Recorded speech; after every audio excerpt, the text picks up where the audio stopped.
Correctional Center. All right. And I'm just grateful. Grateful. I got up with my friend this morning and we joined hands and prayed together. We prayed together yesterday. And upon last night, I got my first pay from my new job.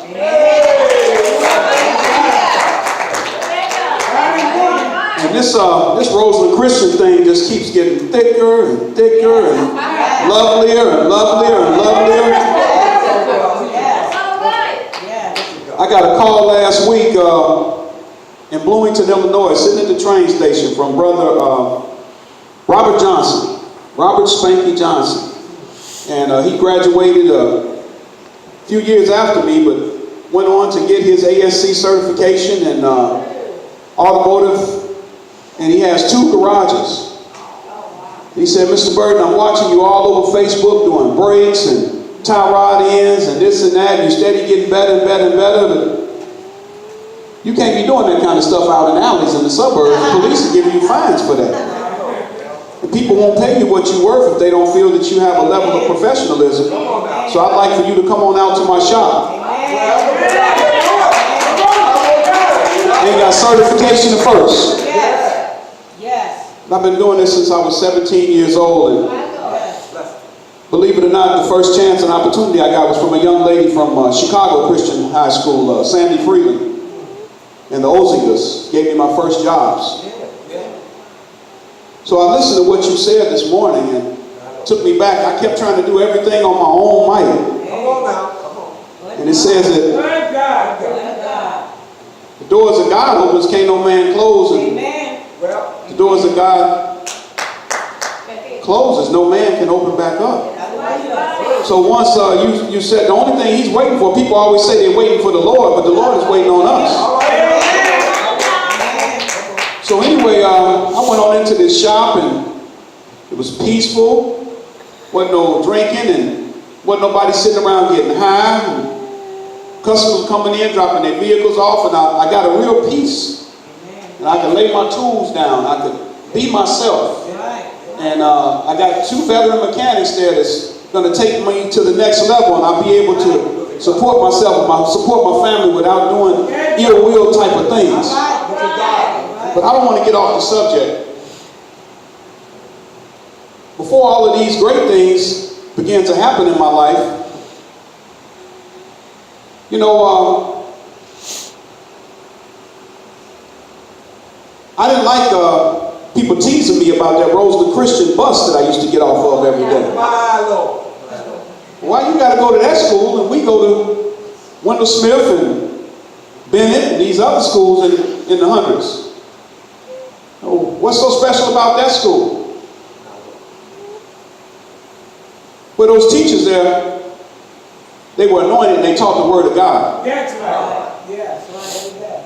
When I got smart in the mouth, and when I didn't do my homework assignments, I had to go inside that little principal's office room and put my hand on the side of the table and get them waxed. And it made me think, I don't want to keep getting these things. These things hurt. But it goes deeper than that. You know, I went to church. I went to Roseland Christian School, but did I really understand what was going on? I showed up for church every Sunday, but was I showing up for the right reasons, or was I trying to see the little girl that I was trying to give candy to get her attention? Was that what was important, or was Reverend Rick Williams and Reverend Carl, Reverend Botts was trying to teach me at a young age? And I just didn't get it. But see, God had a way of getting my attention. And the same wax that I got at Roseland Christian School were the same wax that he gave me. And I understand that those wax wasn't to knock me down and hurt me, but those wax were to build me up. Woo! Did I get a whacking? You see, I didn't understand that he was putting this whole thing together. And I never understood. I used to talk to my friend Derek all the time, and we'd go out, and I was so anxious to get downtown and get my driver's license and hit the streets and hit Rush Street and see what the world had to offer. But it was always a point at night where Derek said, hey man, I'm going to head on in, Ed. It's about that time. You know, ain't nothing going on out here. Man, forget you. You going in the house. God was showing me signs back then. On my 16th birthday, the first day I got my driver's license, had an accident on 61st and Vernon in my mother's brand new car. Totaled it. And Derek Tate went home. But I wanted to see the ladies and the players and the street hustlers and all that. I wanted to see what the world had to offer. I wasn't getting involved. I just wanted to see it. Woke up the next morning. My mother was crying. She said, well, at least you okay. Derek came over and just shook his head. Ed, I told you, man, you should have went in the house last night. Now, the whole summer, I had to sit around and mope, and I couldn't do what the rest of my friends was doing because I didn't learn my lesson. God gave me another chance. Not one, not two, not three, not four, not five, but 14 cars to be exact. I've ran through 14 cars. He's given me great jobs. I've lived in Chicago, Las Vegas, Indiana. And it seems that nothing worked. No relationship. No marriage. Because I had everything figured out. I thought I had all the answers. And once I got that little paycheck, God, I don't need you. I'm going to go to the riverboat with this money. I'm going to go get high with this money. I'm going to go take this young lady out with this money. We're going to spend the night out, all night. Lord, I don't need you to fix me and give me no relationship. I got this. But you know, it just kept going, it just kept going.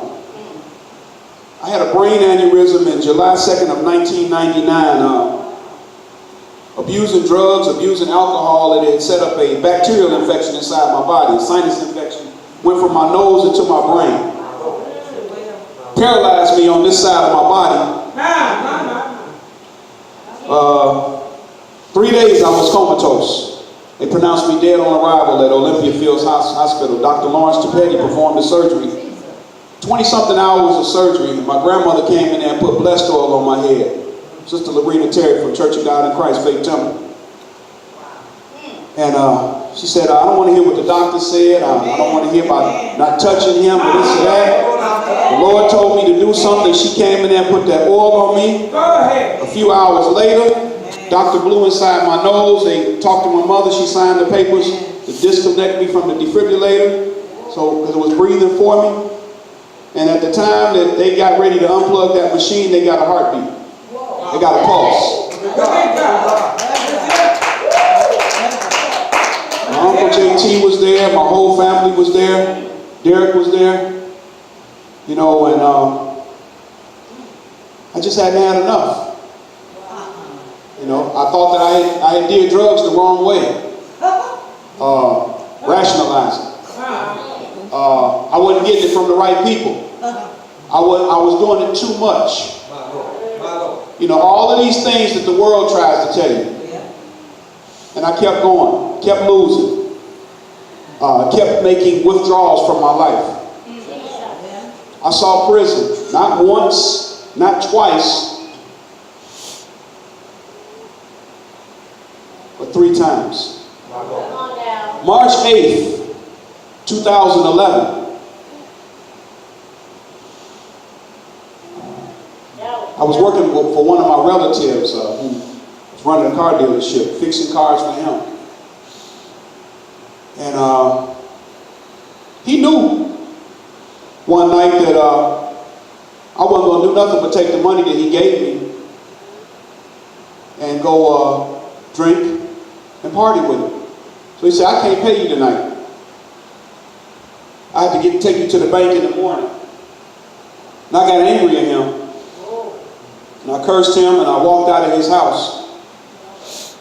And he was driving me home and I saw the vehicle to ride that I was waiting for, a friend of mine, and he just asked me, what happened to me? How could I allow a substance so small to take over my life? A few words was exchanged. I had been drinking that night, and he put his hand on the service revolver and he told me, I ought to crack you upside the head with this thing. I wasn't that drunk that I didn't know what a gun was. I jumped out of his car. But he didn't do it out of anger. He did it out of love. And I got out of his vehicle and I tried to beat that freight train. That train rolled over my left leg and took the top off of my right foot and dragged me a block and a half in Harvey, Illinois. And a young man that worked at the rail yard walked over to me. He just came back from the mall and bought a brand new silk shirt. I remember looking up at the shirt, him taking it out the box and ripping it up. And he tied a tourniquet over my leg and he told me to lay on the rocks, just look up at the sky and take deep breaths. And that I wasn't going to die. And my friend laid her hands on me and she began to speak in tongues and prayed and told the Lord not to take me.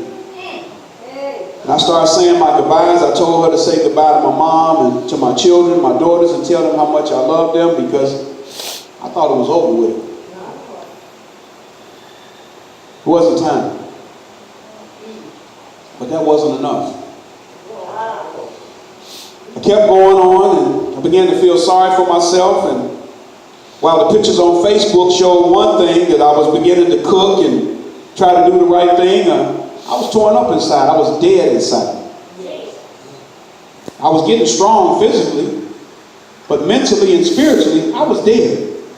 I got up every single day and I kept money hidden in that house to go to Homewood Liquor Store, from Homewood Liquor Store to the dope house in Chicago Heights, back to my house, to sit in that bedroom over in that corner all day and let them demons attack me. That was my life for 1 year. And my friend told me, she said, you're going to have to get out of here. I'm not going to sit in here and let you kill yourself on me. So I knew something had to be done, but I didn't know how it was going to happen. So my daughter's mother died of bone, breast, and brain cancer in 2012. I believe it was on the 14th or the 15th was the day that she went on to be with the Lord. And I got up that morning on the 16th and I was just so beat up. I had been out the night before drinking half the night, and I went downtown to pick up some money. I came back home and went and got some more money. I think I had got about $700. And I went out to a southwest suburb and bumped into an old friend. And I sat there half the day and half the night getting high. And upon leaving her place, bumped into the wrong people, some high-profile people that I choose not to discuss, and they put some things on me that wasn't supposed to be on me. And they put that platinum jewelry on me, put behind my back. And what should have been a misdemeanor for criminal trespass, because that's all I was doing, became a burglary because I had burglary in my background. I never hurt nobody. I never put a gun to anybody's head out there. I never put my hand on a woman and took anything that didn't belong to me from that woman. But it doesn't make me any better than anybody else that's committed a crime out there. Sin is sin. Amen. And when I saw them charges that next morning, I couldn't believe it. I said, I don't believe this. I'm not going to make Melanie's funeral. And I'm not going to make my mother's birthday. So it was 616. And that was an address I've lived at for 29 years, 28 years. 616 East 104th Street. And that was the day of my arrest, what I choose to call a rescue. And I went to Division 5, from Division 5 to Division 5 to Division 2 of Cook County Jail. And there was a guy there named Paul, and he ran the prayer circle for the Christian deck. They put me on the Christian deck. And he said, Ed, you'd have been gone home and back here 2 times. And we still here fighting our cases, man. What's wrong with you? I said, man, the first one was just a little disorderly conduct. I was only here for a day or so. The other one was driving on a suspended license. They only had me here for 5 days. He said, it don't matter, man. We've been here fighting our cases trying to get back to our families, and you steady coming back. Now what you here for this time? So Paul took me in the back by one of the bunks and he said, Ed, you're not going out the front door this time. I don't mean to bust your bubble, but God told me you're not going home right away. You're not about to beat this case and go home right away. God keeps giving you warnings and you're not listening. He said, but it ain't nothing to be upset about. But I didn't want to hear that. I was ready to get back out to my thing. My body was calling for that drug, that alcohol, those women. And I sat there for 315 days. And I still didn't get it. But Paul gave me a scripture. Every night we prayed, he had me give a scripture before we got started to all the rest of the guys in the deck. And it was 2 Timothy 1 verse 7. He said, for God hath not given us a spirit of fear, but a power of love and a sound mind. So he said, Ed, don't worry about your mama being a senior citizen. Don't worry about your wife, who is now my ex-wife. Don't worry about your son. Don't worry about the son that was to be born. Don't worry about your 2 grown daughters. God gonna take care of them. What you think God was doing when you was out there getting high? Don't worry about them now. You wasn't thinking about them then. He gave it to me in the raw. Then I was sent to a medium maximum facility in Lawrenceville, Illinois. 23 hours I spent in the cell. 1 hour, half an hour for lunch, half an hour for dinner. The most minimum time that a guy had at that facility they were facing was 10 years. The majority of those men there had no contact with their families. They had no commissary money coming in, so you can imagine. They were gambling, they were fighting, they were doing everything. Often in the middle of the night, I would hear a lot of the Caucasian men who did have money, I would hear them crying from their cells. They were being raped. They were being beaten. They were having their commissary taken from them. And they could not fight and defend themselves. So they had to pay. By God's grace and mercy, I was able to read and write. I wrote for a lot of these guys. I wrote letters for them. I filled out their commissary slips. So I had protection. And I learned how to fight. For good behavior, they transferred me to a minimum facility. I had no tickets, I had no fights, I had no confrontations. I completed my courses there. They transferred me to Taylorville. It was in Taylorville where I went to church. They had me play for the Black History. I played jazz and blues. And there was a guy down there. He said, well, his name was Larry. He said, Burton, why don't you play gospel, man?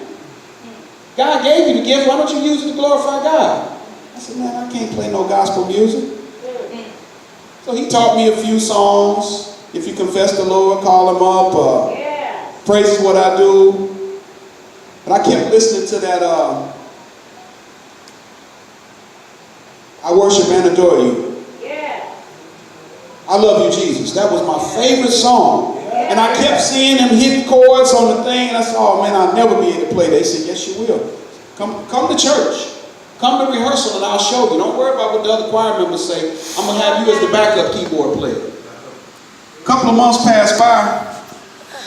And due to the nature of Larry's crime, he was permanently committed to Rushville. He'll never see daylight again. I'm not going to say never because I believe God is going to make a way from there. He's too awesome. He has an anointing. But they took him from that facility. So then there was a guy named Tim down there, but Tim didn't want to play some of the music that had some soul to it. So they called on me. I didn't have a choice. Either they were going to laugh at me or I was going to learn how to play them songs. So then a brother came in named Jordan, and Jordan showed me this, and a pastor came in down there. And the next thing I know, I was sitting at this keyboard praising the Lord. it wasn't just playing the keyboard. Then the volunteers started talking to me. I was making the meetings down there. And to make a long story short, a miracle was happening inside of me. And hey, I'm not going to sit here today and claim that I'm perfect because I'm not. But I stopped watching some of them TV programs. The Atlanta Housewives and Love and Hip Hop and nothing. I'm not taking nothing away from these people. I'm not judging nobody here today. But it was no longer appealing to me because the things that I was seeing on these TV shows, I did back in 1988 and 1989 when I used to go down to Chick Rick House and to Heroes and the Cotton Club.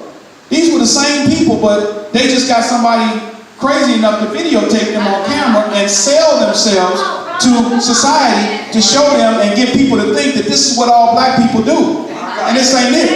They're marketing ignorance.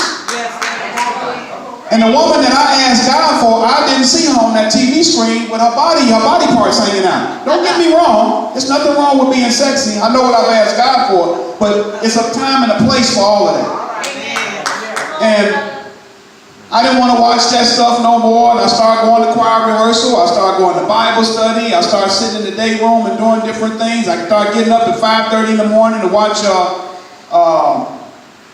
Dr. Freeman and his wife in Washington, and I really started getting into this. And then I started reading the Word, I started memorizing verses, then brothers started coming, and we started sharing love, and it was just amazing.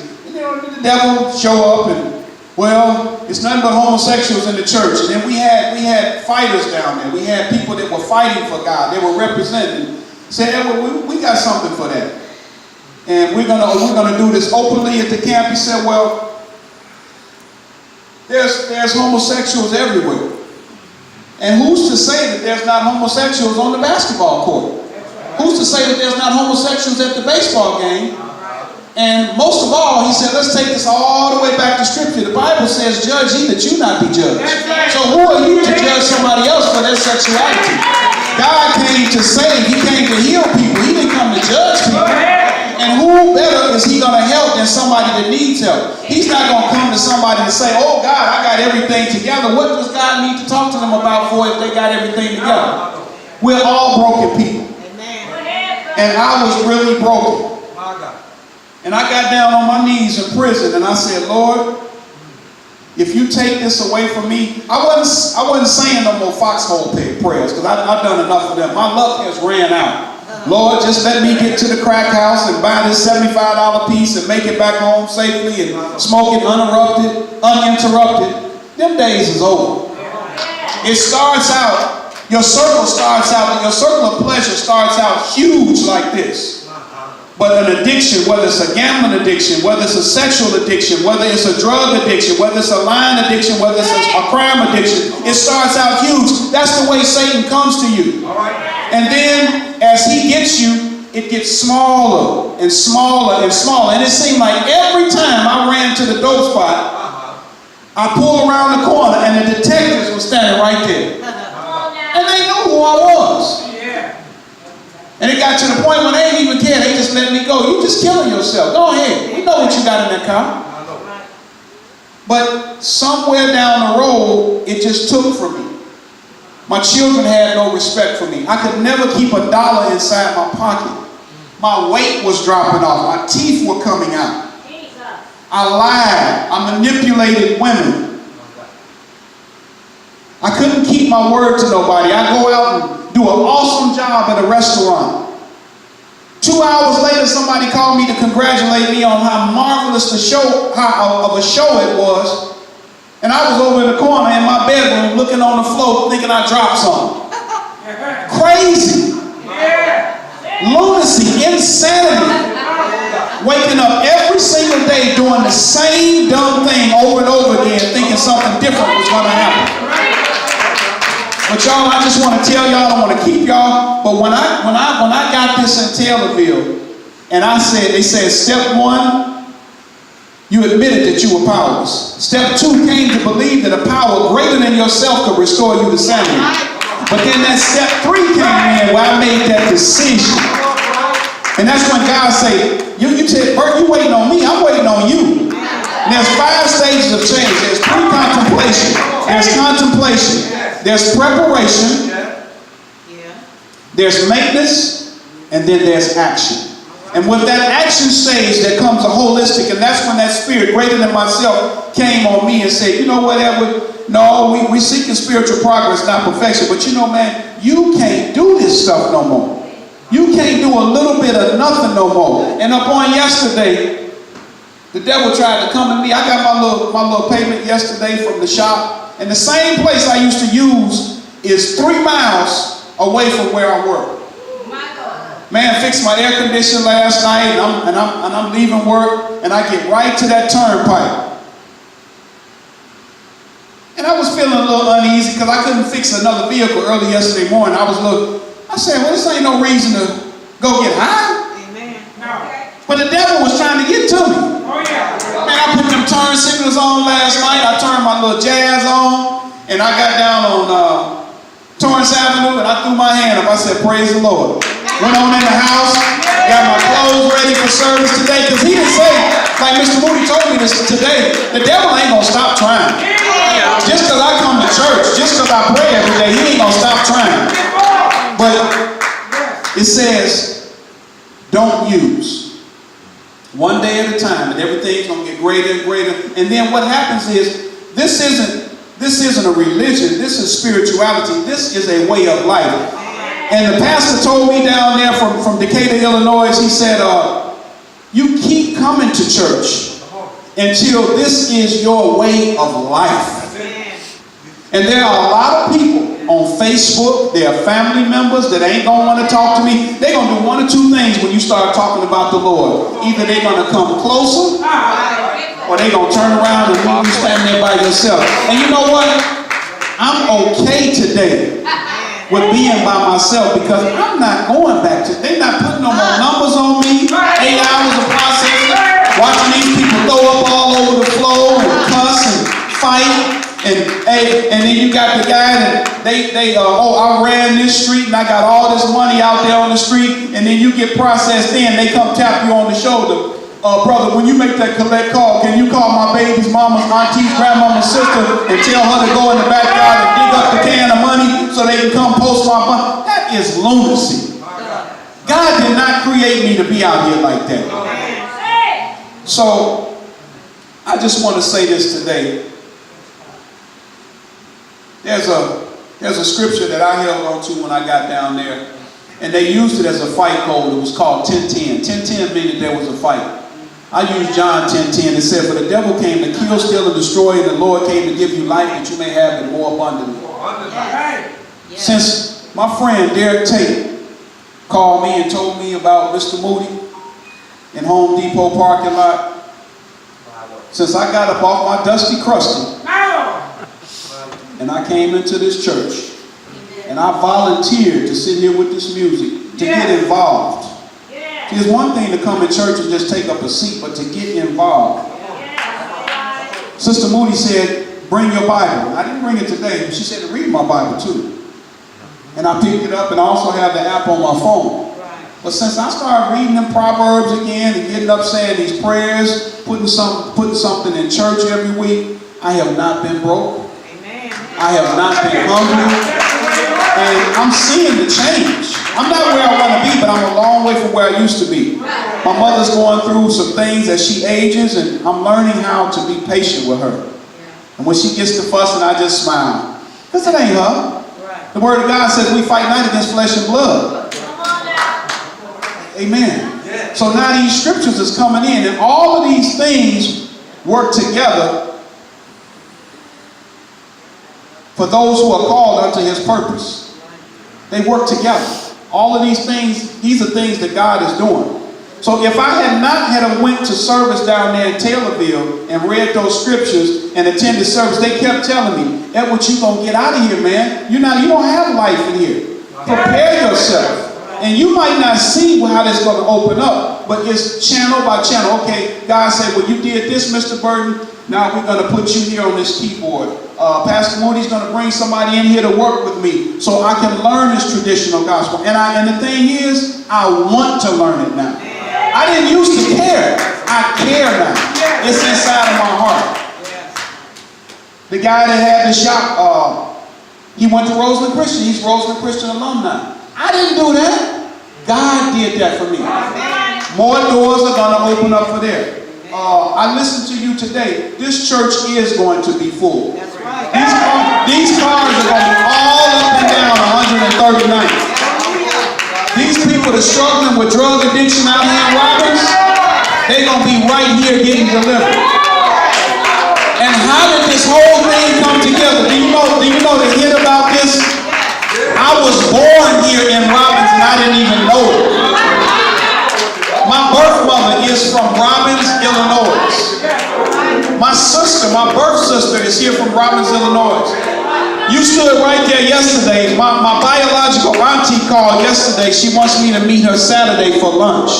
So instead of people doing what they used to do, closing their blinds when I be outside and locking the door and all this stuff, Brother told me before I left prison, he said, it's better. Mr. Moody asked me up today. He didn't ask me down. I didn't walk up here. I was invited. And this is the difference between being called to do something and doing something on my own will. Self-will will run riot. And I'm tired of running up against these brick walls like Pastor Moody told me this morning, and it's not easy. And I'm going to keep listening to you and being instructed by you because, Pastor Moody, you're not aging. Everybody on Facebook that sees you that was a student at Roseland Christian, you look the same that you did when we were in school. I know that you are blessed. God's anointing is over your family, your son Van. It's just like a light. There's nothing dark or corrupted about you. And when God calls me home, Pastor Moody, that's the way that I want to be remembered. I don't want to be a thug. I'm not a gangster. I'm not a player. That's what the world tells us that we are. They're marketing ignorance. They're trying to get us to buy into fear. Oh, you need the new iPhone. For what? So you can monitor me some more? So you can have some more telemarketers find out where I am? You need this new car because this new car is going to make your life more simple. You're monitoring that too with the GPS on the new cars. You need these new Jordans on your feet so that you can be accepted by society. Well, are those shoes going to get me into heaven? I think not. Amen, amen. Are those shoes going to deliver me from my addiction? Are those shoes going to pay my rent? I think not. So, I stand here today. I give God all honor and glory. And I thank you for the opportunity to invite me into your church, into your family. I have a new family today. I have brothers that I can talk to. I have friends today, not associates. I have people that make deposits into my life, not withdrawals. And I give God all honor, glory, and praise. And I thank you for listening to me today and receiving this message. And I hope that it touches someone's heart today. In Jesus' name, amen.